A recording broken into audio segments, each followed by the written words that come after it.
Hello again, Monika Chojecka, second day of the 6th annual conference of the Against the Tide clubs. In a moment we'll listen to General Robert Saplding. General Saplding will give a lecture titled Stealth War Thesis that Manifested During COVID-19 Pandemic. After that I will ask a few questions. Robert Saplding is a senior fellow at Hudson Institute. His work focuses on US-China relations, economic and national security, and the Asia-Pacific military balance. General Saplding has served in senior positions of strategy and diplomacy within the Defense and State Departments for more than 26 years and is an accomplished innovator in government and a national security policy strategist. As Senior Director for Strategy to the President Donald Trump, he was the chief architect of the framework for national competition in the Trump administration's national security strategy. He has earned recognition for his knowledge of Chinese economic competition, cyber warfare, and political influence, as well as for his ability to forecast global trends and develop innovative. Mr. General, please give your lecture, and after that we'll ask a few questions from the viewers. Thank you so much. You know, I'd like to talk a little bit about the coronavirus because I think it's important to note that there was some deliberate activity that we should all be aware of. There has been a lot of discussion about whether or not the coronavirus came from a wet market or came from a lab. I would like to concentrate instead on the spread of the pandemic. So when you look at the spread of the pandemic, one thing that you can begin to understand is that Xi Jinping himself, the leader of the Chinese Communist Party, was in charge of the crisis in Wuhan on the 7th of January. He has said so himself. On the 13th of January, there was media reports of human-to-human transmission in China that have been deleted. And also the World Health Organization on the 14th of January tweeted limited human-to-human transmission. And on the 23rd of January, the Chinese Communist Party closed Wuhan.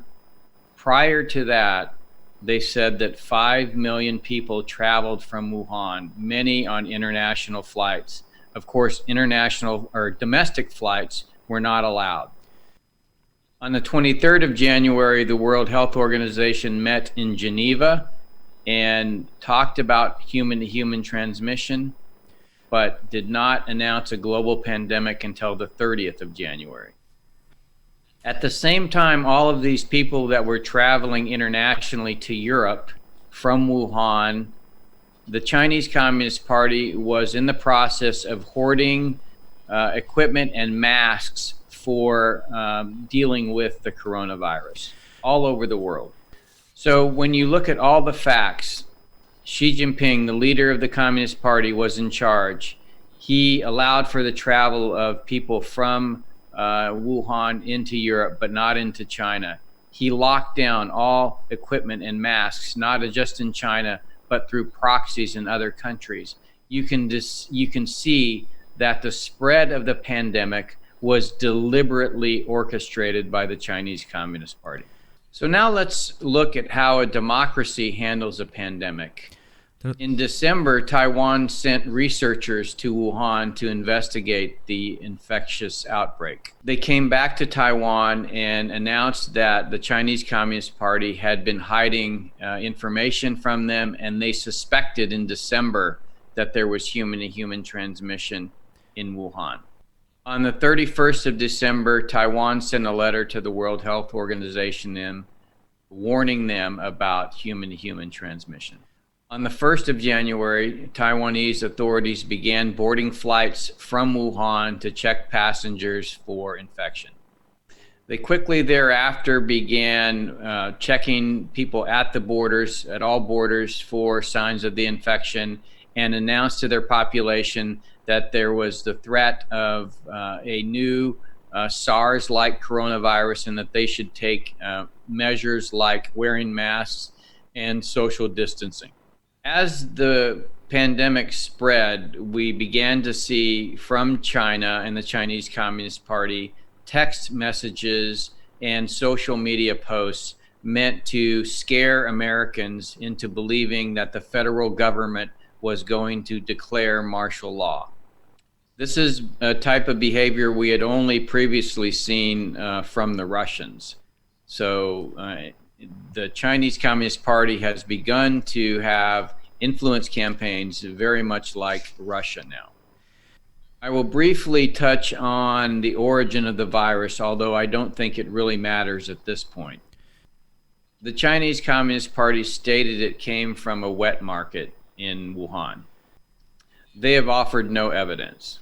What we do know is that Shi Zhengli, a researcher in the Wuhan P4 lab, was doing gain of function research on bat-related coronaviruses. We also know that our State Department registered safety concerns about the lab to the State Department in 2018. On November 14th, the P4 lab put out a number of job requests for senior researchers that had experience in bat-related coronaviruses outbreaks, and were paying at the top of the salary scale to ensure they got the best candidates worldwide. In February, Xi Jinping announced the fast tracking of a biosafety law and announced the replacement of the director of the P4 lab with Major General Chun Wei of the People's Liberation Army. With this evidence, you can see that it's likely that a virus that had Shi Zhengli had been working on and had published a report in 2015 on is likely have escaped the P4 lab. As the infection spread, the leadership in Beijing became aware and took control. Once they saw that the infection was going to spread within China, they sought to take advantage of the situation. They hid the virus from the world, they put pressure on the World Health Organization, and they told the world that there was nothing to be concerned about. At the same time, their companies and proxies around the world were collecting masks and medical supplies to help China fight the infection and to make profits on the sales of those equipment. As the infection spread internationally, they used social media to create panic in those countries. As the United States was about to open up, you've seen riots, looting happening in the United States. The Chinese Communist Party and the Russians have also been using social media to inflame those activities. So we can see the full unveiling of unrestricted warfare as was written by two PLA colonels in 1999. And even today, the United States is dealing with the chaos created by the Chinese Communist Party. This has caused a fundamental shift and accelerated the decoupling from the United States, of the United States from China. The United States will lead a reorganization of the free world away from authoritarianism, is going to work with allies and partners to separate ourselves from nations like Russia and China. These are all things that I predicted in my book, Stealth War. I just didn't realize how fast it would come. And now I would be happy to take questions. Bardzo serdecznie dziękujemy, panie generale, za Thank you very much, General, for this very informative lecture. I oczywiście polecamy We of course recommend General's book Stealth War. Sapldinga. Pytania od widzów. Dziękujemy. Zadawajcie dalej. Questions now, and you can ask more. Do you think that the coronavirus attack is only the first phase of the war? Do you expect another phases, for example, cyber attack? It's not the first phase. It's actually much deeper. I think it goes back many decades. I think it's just accelerating. And yes, I do expect further attacks and aggression. And I think we need to be very cognizant of globalization and the internet as it enables countries like Russia and China to do things in your country that you may not be aware of. Data security and data sovereignty is the key issue for the 21st century. Do you think that the growing tension on the India and China border can help the free world to defeat China? I don't think that is going to be a main avenue of issues for the Chinese Communist Party. I think they're far more concerned about their domestic population. That being said, I am concerned about their military aggression, not just on the border with India, but also in the South China Sea and also in the East China Sea. I think the Chinese Communist Party has become extremely aggressive, especially since the rise of Xi Jinping. Does the riots after George Floyd's death was used as another phase of attack on USA? Yes, what both the Chinese and the Russians did were to use social media posts to add more protesters to each of those. The way that it works is to encourage those that wouldn't normally become violent or attend these protests to do so. What do you think about the fact that Chinese ambassador in Poland has practically column in the main Polish portal on it, who writes there frequently? Well, one of the things that we've seen from Chinese diplomats recently is a much more harsher tone. You know, their goal is to essentially separate the countries of the free world and to one by one convert them into a more authoritarian version of themselves and align themselves with the Chinese Communist Party. This is the major thrust of the Belt and Road Initiative and other multilateral groups that the Chinese Communist Party has set up. It's a way to use business as a weapon. Did any of Polish politicians react to your book and contacted you? No, I have not had any Polish politicians reach out to me. Jeszcze raz polecamy tę książkę. We recommend this book. It's not only taking the problem, w Stanach Zjednoczonych i na świecie, ale but also it's giving a solution to the problem of communist rise in the world. pokonania chińskiego komunizmu. What do you think about the American law 447 that divides Poland and Israel now? That's a good question. I'm not aware of the law. Przechodzimy do następnego pytania. W takim razie w Do you temacie. think that Jak it is pan ocenia, czy probable atak that Chin na China Tajwan will jest attack Taiwan? prawdopodobny? Pyta Tymoteusz. It's possible, but not probable. I do expect that over the time, if we don't find a solution, that China will be more and more encouraged to, use force to take over Taiwan. I think in the short term, though, I don't expect them to do that. What are the chances to get reparations from China for coronavirus spread? I think probably next to zero. The only way that you can really get reparations from the Chinese Communist Party is to seize assets in your own country that they own. Do you think that USA will attack China in some more decisive way than just sanctions after the spread of coronavirus and after the riots in USA?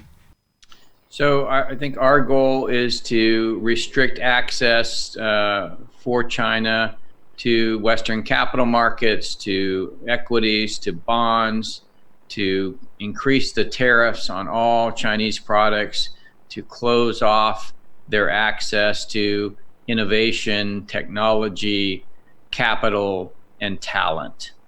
Will USA defend Hong Kong from being taken over by China? I think that the U.S. actions with regard to Hong Kong are going to be related to taking away all the special privileges that Hong Kong has as opposed to the mainland. And I think their ability to work with the U.S. banking system and other international systems, I think, is going to be curtailed. At the same time, I think America should work with other nations to help the people of Hong Kong find a place to live where they can maintain their freedoms. In essence, Hong Kong is becoming East Berlin. Rafał Michta, w swojej książce pisze pan, In your book, you write that Chinese army is in fact army of the party, the Communist Party. Do you think that there's no chance that the army will stand with the people against the party? Wystąpiła przeciwko partii. No, Xi Jinping has ensured that all of the leadership of the military is faithful to himself and the Chinese Communist Party. Just like the military attacked the peace-loving students in Tiananmen Square, the PLA would not hesitate to attack the Chinese people. Piotr Szytkowicz, jaki jest What is the goal of CCP now? The West is not fully destabilized. There's no going back to the relations from a few years ago. What do you expect now? Czego się pan spodziewa? I expect them to essentially isolate themselves from free countries and begin to grow its orbit of countries, primarily focused on the Belt and Road Initiative countries, but then slowly expanding as they convert other countries to their totalitarian methodology. Do you expect the change of the Vatican stance on CCP?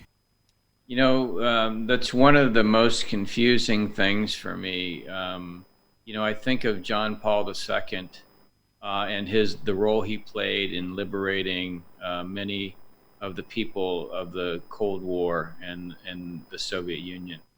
And I don't think that he would agree with aligning the church with the Chinese Communist Party. I think it's a tragedy. Did you notice that now no one expects military attack from China? Won't it be another surprise as was the attack by CCP virus? Yes, I think we have to be prepared for thinking about national security in a much different light. We've been very focused on, the hard edge of national security. I think we need to begin to understand the threat that cyber plays, the threat that financial and economic relationships pose. And I think we need to begin to think differently about how we protect our democracies in that world. Is it real that American base in Poland will be built, so-called Fort Trump? I don't know what the Pentagon has planned in Poland, but I do see that the United States and Poland has a strong relationship, and I think will grow stronger over time. I think we share the values and principles of freedom and democracy, and I think we're committed to the prosperity and liberty of our citizens. So I'm not surprised if we become stronger allies in the military sense, and we eventually see that come to pass. What do you think about the engagement of US allies, Britain and Poland, in fight with communist China? I think it's very important for us to work together to promote our democracies, to promote free trade, to grow the shared wealth of our economies, to really allow our citizens to realize their dreams. And this is what we can do working together. And so I'm very, very positive on alliance of democracies going forward. Unfortunately, I see that China and Russia are strong in terms of propaganda. They create many theories and spread them everywhere.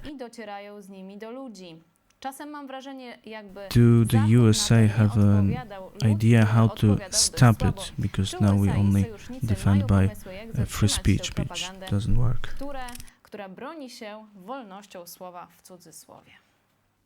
So I think what we are doing still needs a lot of effort in this area.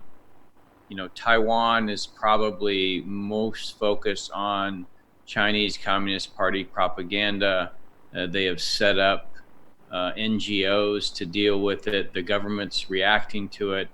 I think America needs a secure internet, and that's what I wrote in the national security strategy. So I'm focused on building a secure 5G network for America, and I think that will help alleviate outside interference. Bardzo serdecznie dziękuję, panie generale. Thank you very much, wykład, a General, także for your za lecture and tę for this sesję Q&A pytań i session. odpowiedzi.